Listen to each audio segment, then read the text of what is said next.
Okay. They popped up and get burned. They'd like burned. Okay. My turn to talk.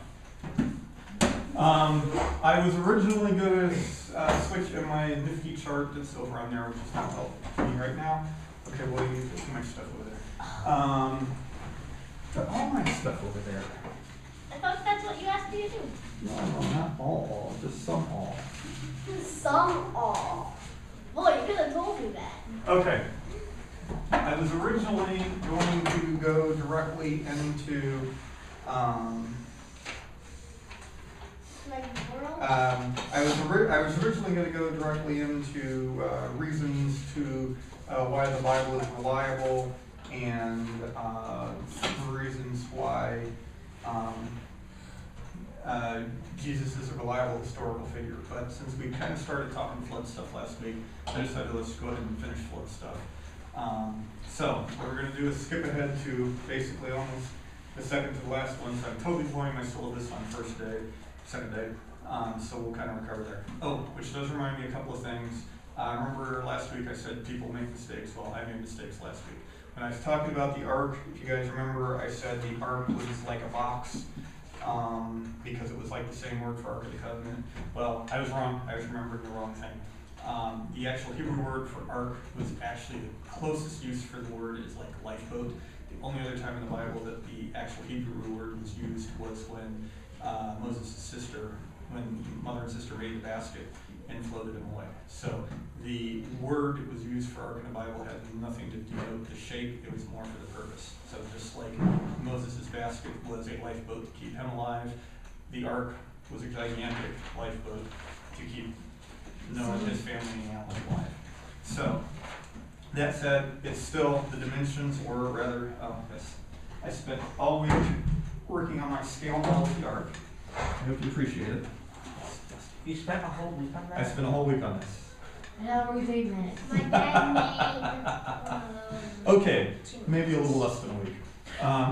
And it's not quite exact. It's a little short and it's a little wide, and it's on the floor. and it's a little tiny. And it's all on So, but this is, in the Bible it only gives us the dimensions of the ark, which is roughly this. As far as the shape, it doesn't say anything about it. I showed you guys last week the side view of what Answers in Genesis guesses the ark to be. They're using historical drawings of other boats and ships that were built around that time. The one thing that they've put on that is unique to them is this part here, which really kind of works just like a weather vane. Because Noah didn't really care where he was going, he just didn't want to tip over. So by having that weather vane on there, it would cause the ark to point in whatever direction the wind was blowing. And then if the wind is blowing this way, the weather vane will help the wind blow that way, and the ark is going to be least likely to tip over this way because of how long it is. If the ark was this way and a really big wind came, it could tip it over. Now, as it is, these dimensions, the ark, this would be 45 feet tall. Which actually I do also want to cover.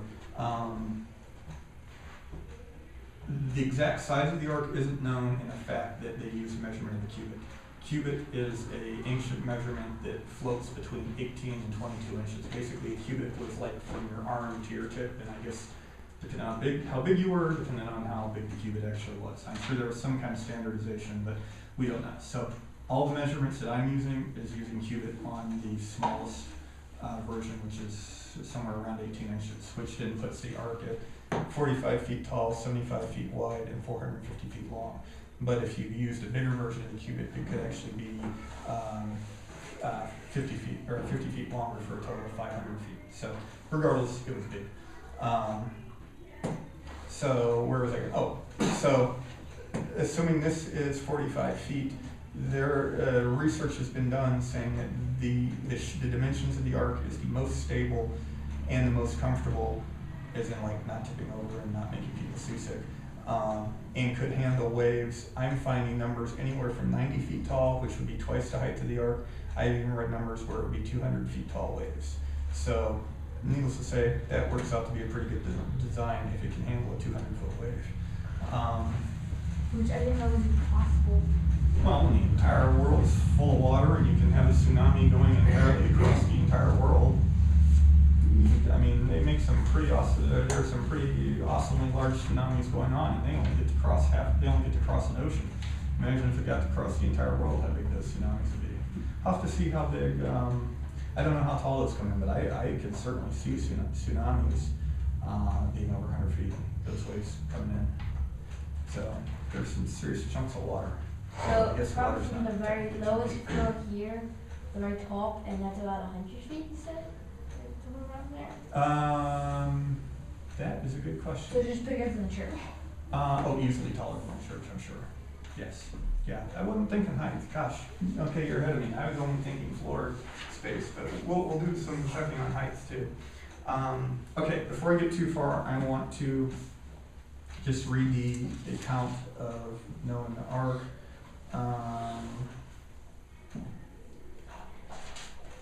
Actually, we got a late start. I'm not going to be able to cover all this because I got a lot to cover. And related numbers. Oh gosh. Okay. Well then, we'll have to go through the. Oh, you guys have all read the account of the ark. Actually, let me do read one thing in there. I can find Genesis 6 again. Okay. So, what I wanted to cover was try to convey to you guys give you a little bit better idea of how big the ark is. Let's see. Okay, I don't know if you guys have all seen the satellite. Actually, here I got two of them. They're just slightly different. But satellite views of the church, sort of ish. That is not part of our church. That I added on for comparison. Basically, here's the sanctuary. Here's a hallway. Here's that ramp everybody runs down and I yell at. Here's the gym. Here's the fellowship hall. If you saw that fellowship hall, gym, sanctuary, this doesn't actually exist. I did the math and worked it out. And basically, if you took the sanctuary and this hallway here that covers the ramp and the nursery and everything, and added that onto the church, that's what the second thing is. This shows up a little bit in yellow, but here this kind of got a green hue. If you add our sanctuary and add that on, that's how much square footage you actually are covering. So you can take all these parts sticking out and everything. Pardon? Yes, the volleyball. So yeah, the satellite photo is relatively recent. But all of everything, if you took all of the area of our church, it still would be smaller than the ark. You would have to add the entire sanctuary and add that entire hallway middle section there on again to cover how much space the ark took up. Okay. Now, what I want, oops, where's my handy chart? There we go. Make sure I don't lose my place.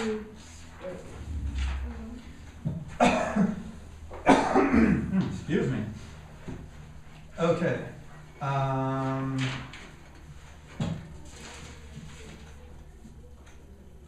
see.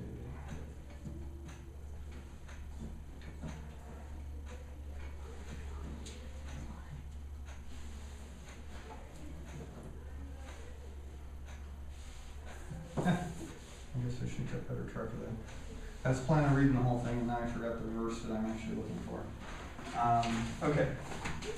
Couple of things. What I want to try to do here with the ark and everything that went on there is get you guys to really stop and think about things. Because, like I said, unfortunately, we just kind of all thought, oh, it rained, it dried, everything was okay. I need you guys to really stop and think the ramifications of a lot of things. First of all, I want you to think about the earth before the flood. Now, earth before the flood, at point of creation, the earth and humans were perfect. Adam and Eve sinned, the earth and humanity started to decay, started to become not as good, not as perfect. But up to that point, genetically speaking, human beings were perfect at the point of creation. Now, this is something exactly opposite of what the evolutionary viewpoint is. Evolutionary viewpoint tries to say you started out as little globs of slime, and now you've worked your way up, and now we as human beings now, we're like the most awesome thing that's ever been on the face of the planet. No, actually, we are decayed human beings we have, we are in a corrupted state than what we were originally. When Adam and Eve first sinned, they were perfect, but as they had kids and they had kids and grandkids, then there would end up being genetic weaknesses, failures, whatever. That as they had more kids, they would start to not be as perfect until they get to kind of the point where we're at now with all the miscellaneous diseases and short lifespans and stuff like that. And this is something, I mean, you guys have to realize. I mean, think how long they lived before the flood. I mean, obviously everybody knows Methuselah, 969 years, I think. But on average, it was not unheard of for someone to live 400, 500, 600 years with no problem. I mean, just stop and think about that. When I saw Ken Ham back in '89, the thing that he said that really sunk in, he said, just imagine, you could take 100 years off to learn how to play the piano. I don't know about you, but I want to play the piano for 100 years. But just think how incredibly good you would be at playing the piano if you had 100 years to practice and you still had four-fifths or 6/7 of your life still available. We had no idea what all pre-flood humans could actually do. Now, I'm not going to get into a lot of conjecture and stuff here, but this is just something you guys have to think about. You realize our entire industrial revolution, evolutionists say, is the echelon of human evolution with cars and computers and all that stuff. All that's only happened in the last 200 years. People were living 900 years. I mean, someone could have conceivably, I mean, if someone was 900 years now, they would have lived from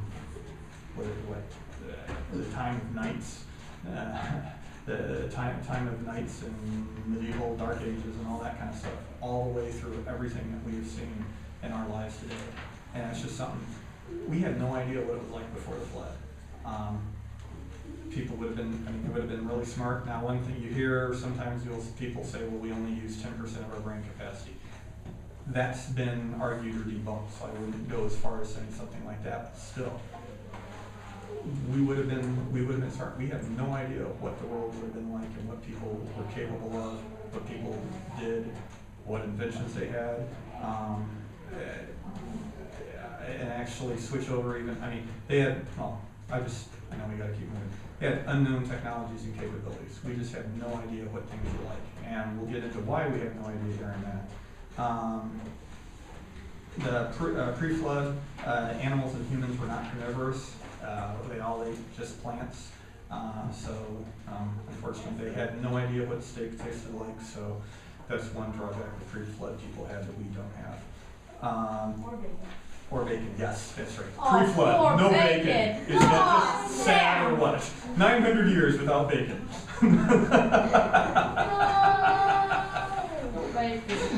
So we got a few things on the pre-flood people, but you know, hey. The bacon, the steak, the sausages, the hot dogs. And one thing I do want to throw out, you'll often also hear people say it never rained before the flood. There is nothing biblical about that. In the Bible, it does talk about that up to the 6th day of creation there was no rain, but nowhere does the Bible say that it never rained. And sometimes we as fallible human beings put meaning into it that really wasn't there.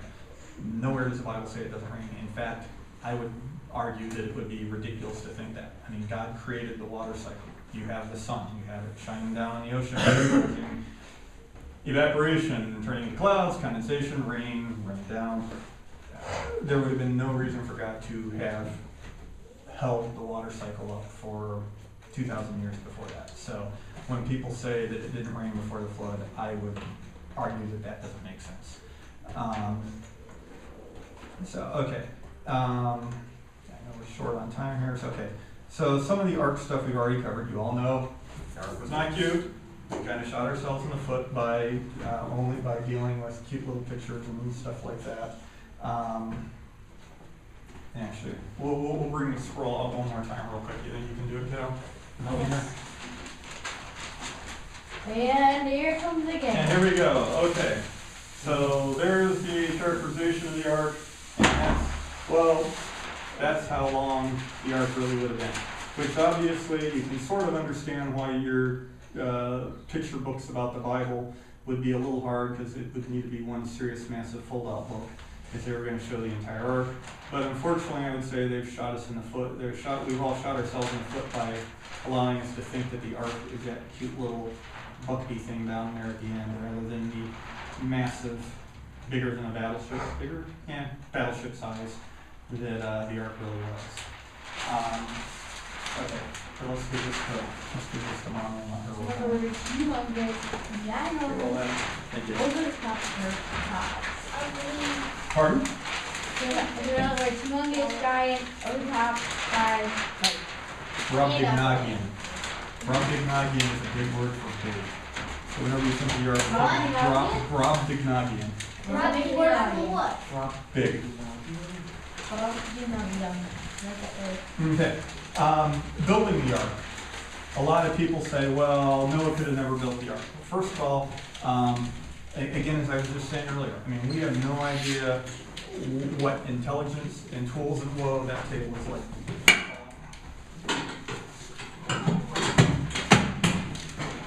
Okay, I'm awake. They have no idea what level of intelligence they had, what pre-flood people were able to do. We have no idea what kind of tools they had at their disposal. It frustrates me. You'll see pictures of Noah's Ark, and they show Noah trying to build the entire ark using like a handsaw and a chisel.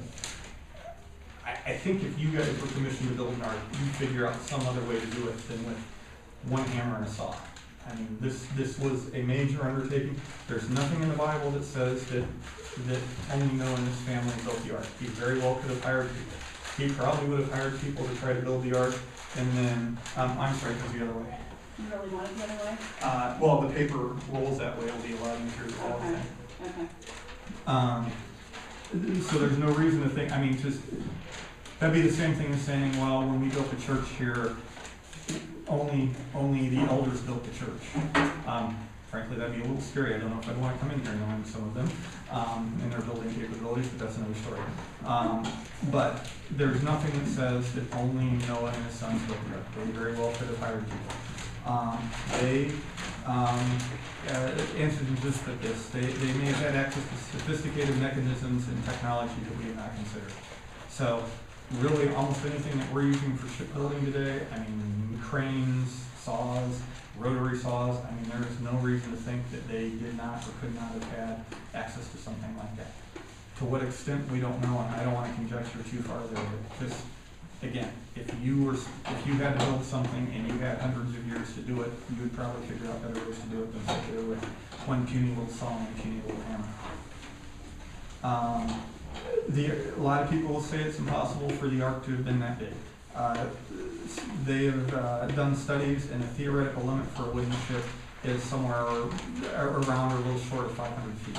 So humans post-flood have built wooden ships somewhere close to as big or in dimensions thereof to the ark. So to say, well, it's just too big, it's impossible to build, that's definitely not true.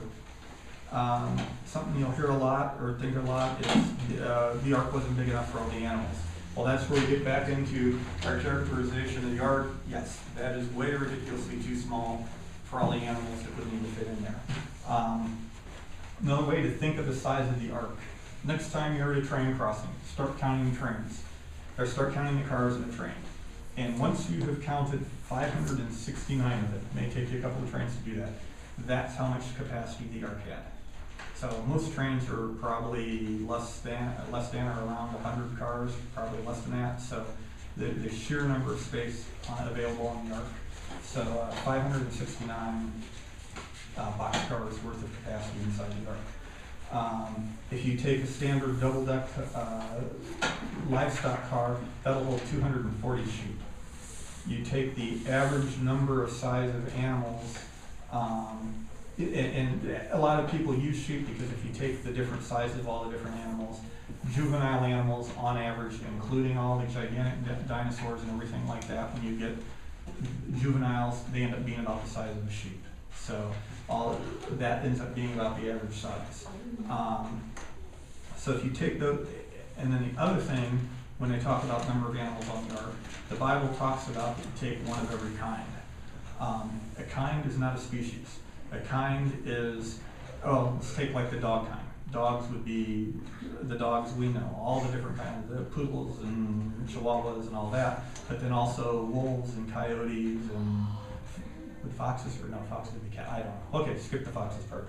The But, foxes are really supposed to dogs. oh, they are? Okay, foxes are dogs. Okay, thank you. So all of those types of animals, because again, the animals, just like the humans at the beginning of creation, were perfect, the animals would have had all the genetic code to be able to diversify later. So conceivably, Noah would have really only had to take one of each of a dog, or of a dog kind, which would probably not look like the dogs that we know of today, but would have probably looked something like a cross between, I mean, if you take an image of every dog that we've ever seen, and every wolf, and every coyote, and all that, that's probably the dog kind that Noah would have taken on the ark. Then the same thing, you get into the horses. I mean, horses, ponies, mules, zebras, the entire, what is it, equine. Equine. Yes. Noah wouldn't have needed to take 2 of every one of those animals. He would have only needed to take 2 of the kind of the horse kind. And you get it with that. So depending on how you look at that, if you look at just kinds of animals that are known, land animals that are known, he would have only needed to fit 2,000 animals on the ark. If you, again, take that sheep as the average size of the animal, and you're still counting all land animals, including the dinosaurs, you could fit almost 150,000 animals on the ark. So 150,000 is definitely plenty bigger, plenty big, more so than 2,000 if you're only doing kinds and families. If you take that a step down, where if you have, like say you have dog and wolf and I guess coyote may still be awfully close to that, you may be talking 16,000 animals. That's still well under the 145,000 animals that could fit.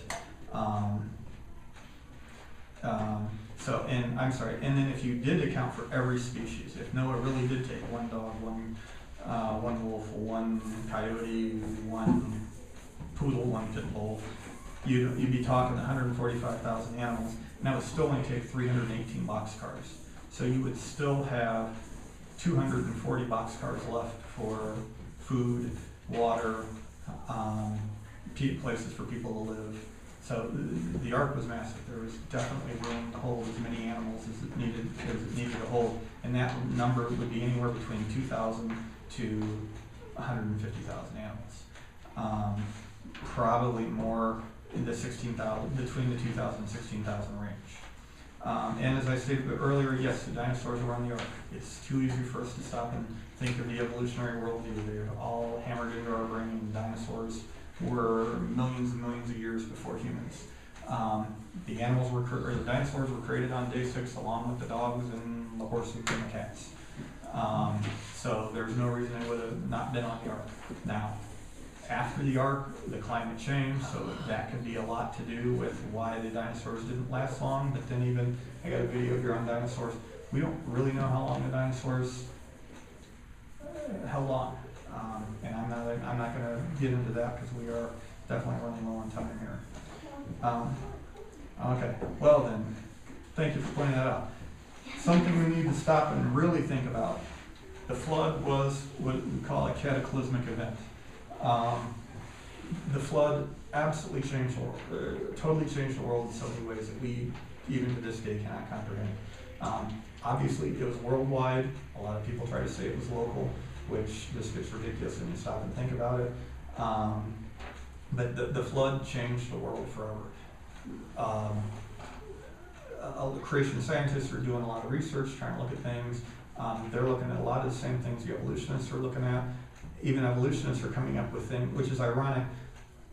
Okay, let me skip ahead here. The evolutionists are starting to see that there has been something with a lot of water, but they refuse so badly to accept the biblical account of the flood that they will just say, well, there were really big floods, but there were a bunch of little different ones. The earth was never totally covered in water. It was just a lot of water in different places. The most hilarious thing is, I don't know if you guys are following anything on the probe that's on Mars now. They're now deciding that Mars was completely covered in water at one point. just kind of mind-numbing. They'll tell you that a plant that's completely dry was covered in water, which it may have been. We don't know. I mean, that we can't get into. But the point being that evolution scientists will accept that this planet is completely dry, was completely covered in water at some point, but they will not accept that the Earth, which is, what, 70% water, was ever completely covered in water. It's just, they're intentionally blinding themselves because they do not want to have to be held accountable to the word. I'm sorry, I thought you were stretching. Is that a question, or? How did water even get on Mars? I am not prepared to answer that at this point. Some of it they think is down under the ground, which is actually where some of the water then also came for the flood here on Earth. So there are very well likely maybe water seeped down into the core of Mars. How much is still on there, I don't know, because there's now no atmosphere there. A lot of it could have just blown off into space. But I am not ready to talk Mars geology right now, but we got time, we can try to fit it in at some point. But when the flood happened, it wasn't just rain, it was the Bible talks about the Bible makes phrases. What I was trying to find in here. Ooh, Hiram's foresight. Somewhere starting here, there's something about the fountains of the deep opening up. It rained and wait a minute. I think we had that already.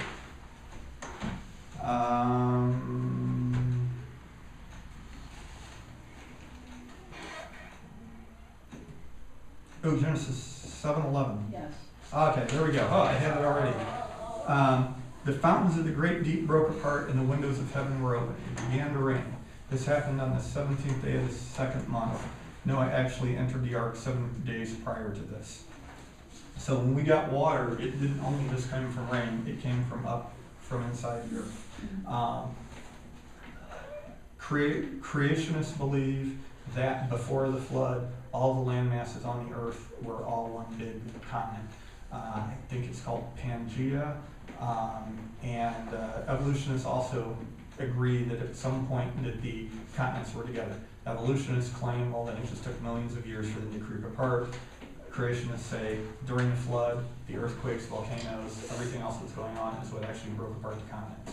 So at one point, we just had one big landmass on the earth and it broke apart. And looking at the different rock layers and stuff like that, they can actually line stuff up. There's stuff that happened in North America, here's stuff that happened in Europe, and then they broke apart and they see the same land masses, the same type of rock and stuff continuing through. And this is where the flood itself can explain a lot of the geologic evidences that evolutionists try to use for lots and lots of time. When the flood happened, there was a lot of water, there was a lot of dirt, a lot of mud.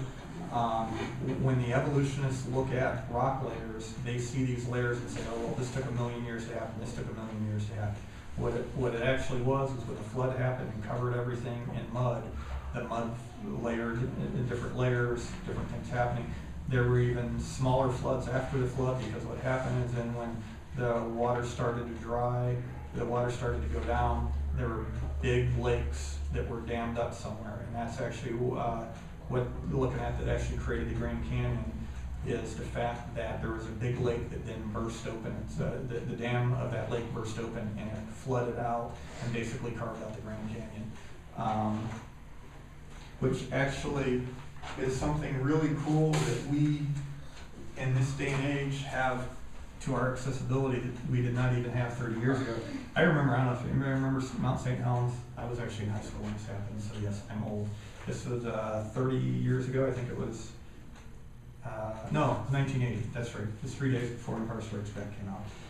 That's how I do my timelines. So Mount St. Helens was a big volcano up, I believe it's over in Washington.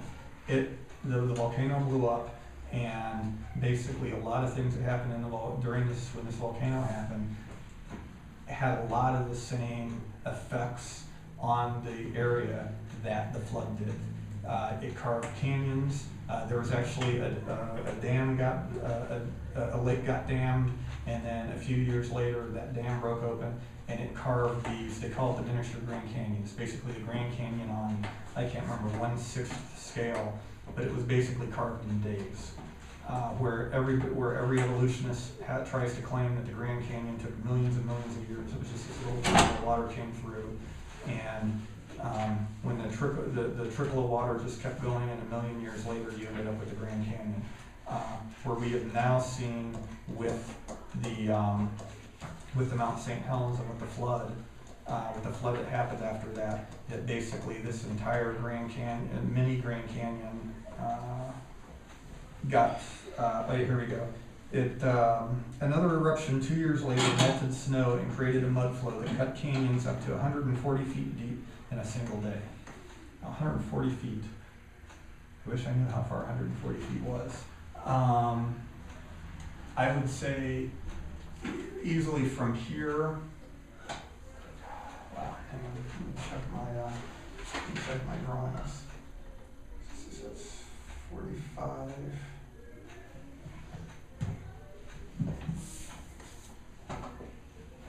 Wow, okay, let's try to figure this out. So, well, okay, so if it was so half of 450 is 225, so half of that is 125.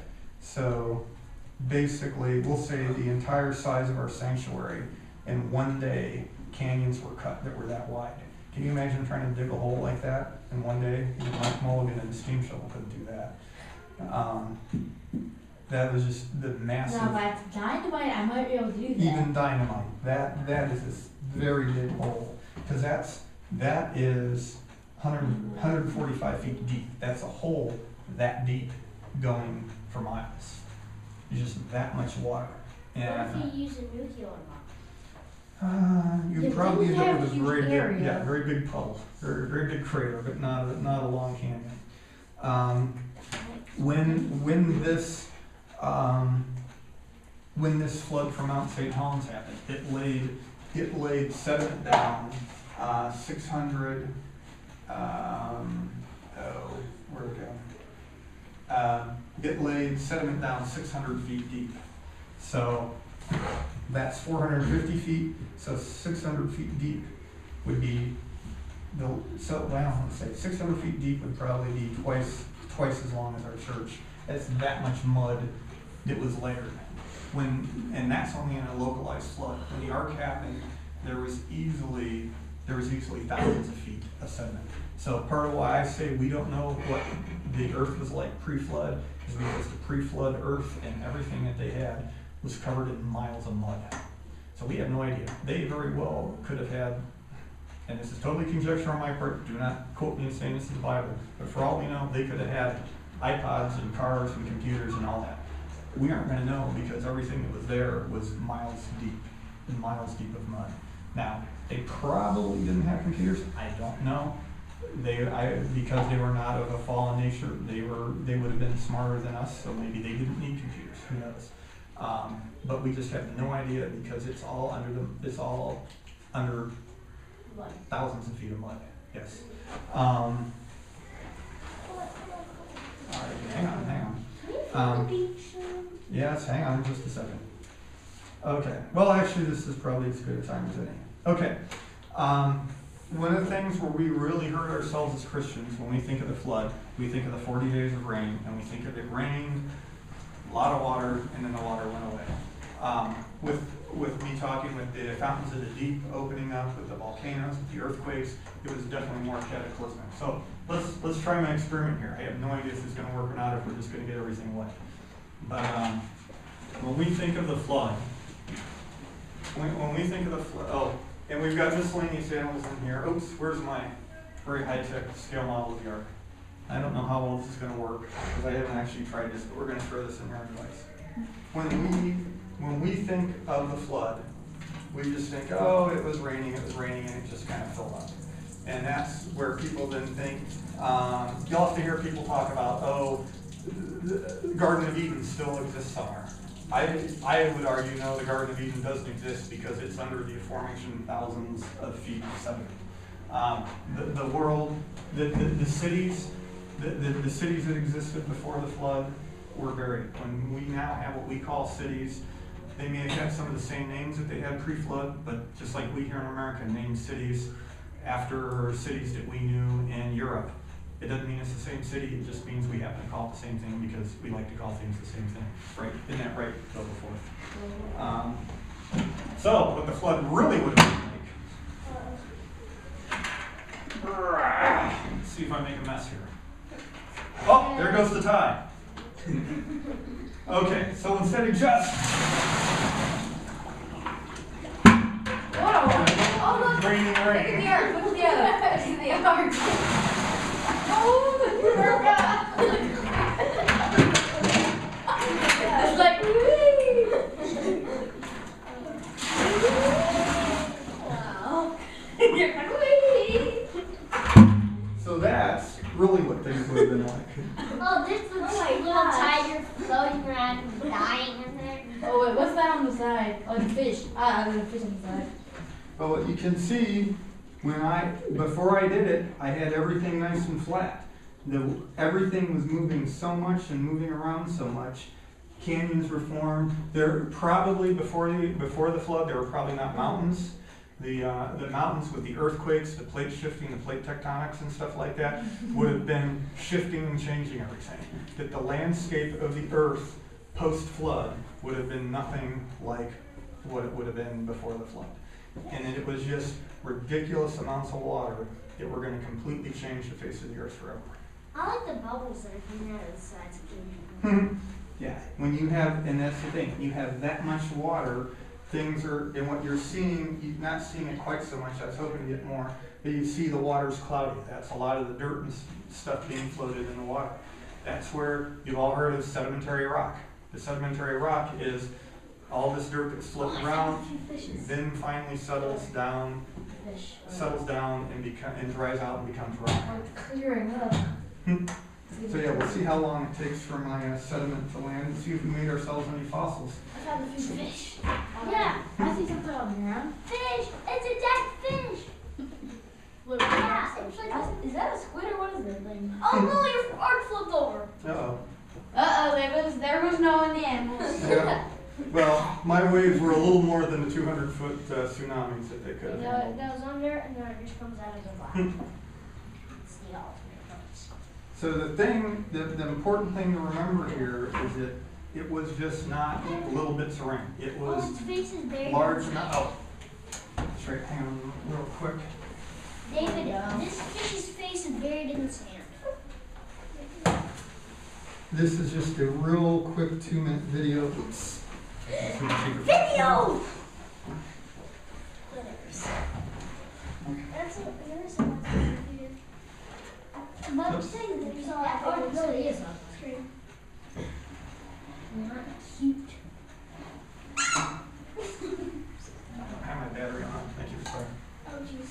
I see a lot of animals on the ground. Okay, this is just a quick 2-minute clip of, they show this at the Creation Museum, ties all that. But it'll give you a little bit idea what's going on, or what happened.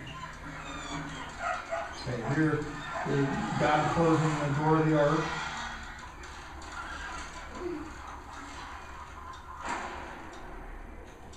Okay. Here it is talking about the foundation, or the foundations of the deep opening up. That basically earthquakes start happening, water comes shooting up out of the earth. Look at that little boy there. Yeah. And even that water may break. Okay, there. Oops. Whoa. Okay, there's a shot where it's talking about all the land masses all on one continent. That's what both creationists and evolutionists have discovered. That it's just creationists say the breakup happened in the flood. Evolutionists say, well, it took a billion or millions of years for this to happen. But basically, you have one continent that is all this upheaval in the earth starts breaking everything up. It's enough to not only, we're not talking simple rain, we're talking enough geologic activity that actually breaks this giant piece of ground up into, how many continents we got? Seven. Thank you. I thought lava forms in there, not water. Pardon? I thought lava forms in there, not water. Lava forms in where? In the earth. It depends. I would say it depends on how deep you go. That I don't know exactly. I can try to find some answers on there. But I would say the lava would be down deeper, closer to the core. Alright, can I give my little Yes. snippet here? the water came out from the ocean. Mhm. So I think pretty deep down, it's water under the ocean. Under the ground is lava though. Yes. So because when the water shot up, which is why it started in the water and closed up over land. Yes. It didn't break open on land, it shoot water out. Yes. And what probably again we're saying the theory is there weren't really that many mountains and stuff like that before the flood. That when God made the earth perfect, it would probably have been more spherical. When the earthquakes and the volcanoes and stuff happen, it's moving the gigantic continental plates and things like that, smashing into each other, creating mountains that probably now the ocean is deeper than it was before the flood. It kind of like the ocean got deeper and the ground got taller. Where basically the ground was level, the ocean sank, the mountains rose. So the earth as we know it now is nothing like what it would have been during the flood. Oh my gosh, it's spreading. Yeah. So then we're talking big waves, we're talking, some of that's probably extremely hot coming up near and around volcanic activity. It's probably There's the tsunamis. It's probably going to be hot because it just came down. Yeah.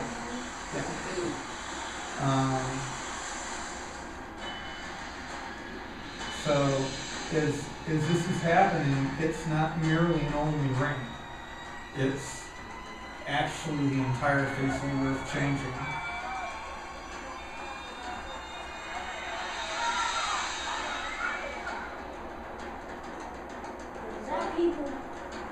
Where people get down and die. You think I was born that day? I was not gonna die. Otherwise you, yeah. And there's drawing of the ark. Remembering the ark. This ark is huge. Yes. Huge. And everybody dies. Did the animals die? Everything that was on the earth, everything that wasn't in the ark would have died. Everything. Now, sea animals, Oh, I see. water animals wouldn't have needed to be on the ark. Yeah, they kind of died. But this is, I didn't know that would do that. I thought it was just raining and then it would That's- just go. right. Everybody thinks, oh, it just rained, and then once the rain went away, all drowned. You guys have ever had floods at your houses? I know you have. Yeah. That when you get you get the flood, you get the mud, and you come back and it's okay, everything's dirty, Was but it everything's you, okay. was it My you neighbor did. or Mr. Wilhelm that brought us pizza one time after a flood? That must have been Mr. Wilhelm. Okay. But it's like when you get, we think of floods, we think of, oh, water comes up, it gets a little muddy, it gets a little gross, and then the water goes away. We're talking a flood of literally biblical proportions. We're talking the things that were there aren't there anymore. They're literally washed away, covered in mud, gone or covered and buried. And people were trapped because the water is on both ways. That's right. Yeah. Coming from all four sides. Yeah. And that's something you'll often hear in hearing me talk about the sizes of the ark, that there was plenty of room for other people on the ark. It didn't have to only be Noah and his sons and their wives. Noah, and again, we talked about that there probably were other people helping build the ark. Noah was probably trying to talk them into coming into the ark with him. Nobody believed. We as human beings were so turned against what God was saying, they would not believe anything. They just thought Noah was this ridiculous idiot for building this ark. And Noah following God's word is what allowed life to continue on this earth. And it was not a pretty little happy cheery thing. It was not a bathtub toy. The earth was not the same. All this mud that lays down, we've got layers of dirt. You'll often hear one of the reasons why evolutionists like to claim that first it happened with like animals and then dinosaurs and then mammals and stuff like that. Oh gosh, I forgot about that. Oh, I got a whole section on post-flood. I gotta hurry. Okay, I may just have to stop. We may have to do post-flood next week. I completely forgot about this. Actually, no, let me just run through this. I don't want to break up. After the flood, the world was a desolate wasteland because it had all that mud thrown everywhere. It would have been clouded from volcanic dust. Temperatures of the earth would have got down. You hear evolutionists talk about ice age. There very much likely was an ice age after the flood, just from all of the volcanic ash in the air. It wouldn't have lasted as long as they talk about in evolutionary times. We definitely would have had an ice age. Because it wouldn't have allowed the sunlight to come through because Correct. of all the haze. All the and dust in the air. Yeah. Yeah. The nature and thickness of the sediment suggests that centuries of catastrophes continued to occur when the unstable earth was recovering from the violence of the flood. So again, it didn't dried and now everything was kitty cats and unicorns. It was still a very rough, very desolate earth that was broken up and still recovering. Most of the genetic diversity we had was lost in the flood. So basically every type, there were a lot of animals and a lot of unique species that would have died during the flood. Yes, particular kinds were kept, but there would have been types of dogs that would have been during a flood that we've never seen again because their genetic line died in the flood.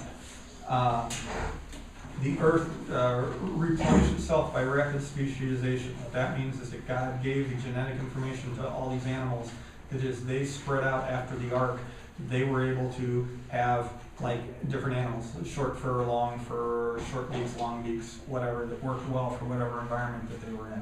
That whether that was something supernaturally triggered or if that's just the way God designed the animals in their genetic types, that they were able to then, even though there were, say, only 2 birds, those birds then speciesized out, I think I just made up a word, into all the different types of birds that we knew. Yeah.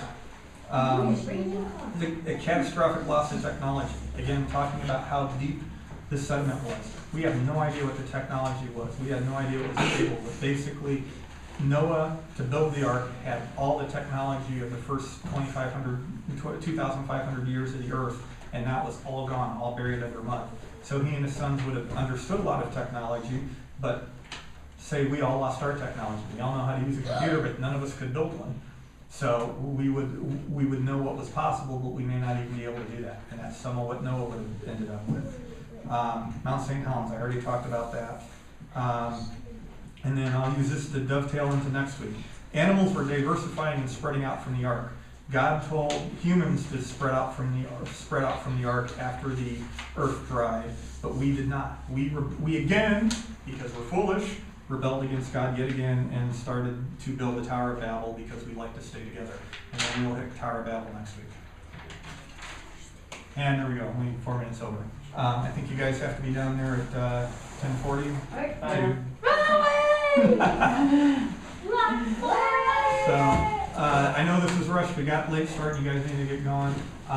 Anything that doesn't make sense, anything you guys don't understand, any questions, bring them next week and we'll try to cover them one way or the other. Or if you even can email them or call me with the questions, I can try to get you the answers.